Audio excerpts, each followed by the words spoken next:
नौरादेही जंगल में कीकू नाम का एक खरगोश रहा करता था। कीकू बहुत आलसी था। वह दूसरों से काम कराने के नए नए उपाय सोचता था।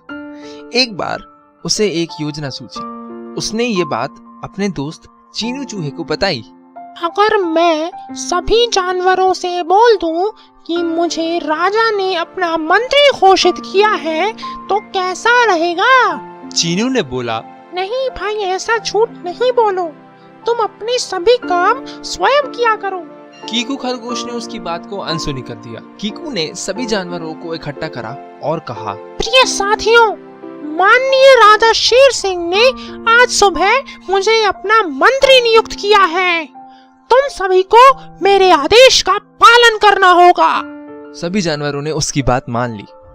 कीकू अब कोई काम नहीं करता। वह आराम से बैठकर आदेश दिया करता। उसने हीरा हिरण से कहा, खेत से मेरे लिए गाजर लेकर आओ। हीरा बोला, जी कीकू दादा, अभी आया।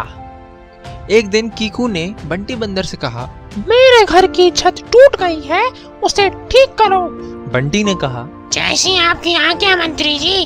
अगले दिन उसने डोडा डॉगी को आदेश देते हुए कहा, तुम आज से मेरे घर की रोज रखवाली करोगे।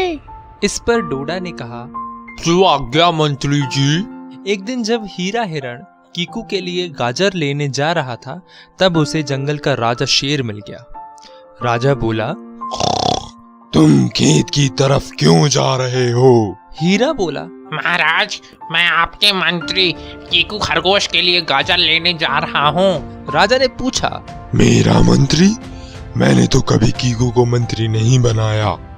राजा को सारी बात समझ में आ गई। उसने सिपाहियों को आदेश दिया, जाओ, कीकू को पकड़कर दरबार में लेकर आओ। जब कीकू राजा के सामने आया तो राजा ने कहा, तुमने झूठ बोलकर सभी जानवरों से काम कराया।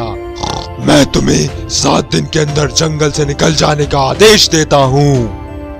कीकू यह सुनकर दुखी हो गया। कोई भी जानवर उससे बात नहीं करता। चीनू यह देखकर कीकू के पास गया और बोला, प्रिय मित्र, मुझे लगता है तुम्हें अपनी गलती का एहसास हो गया है। तुम फौरन राजा के पास जाकर उनसे माफी मांगो। कीकू कहता है, मित्र, मैं तुम्हारी बात समझ गया।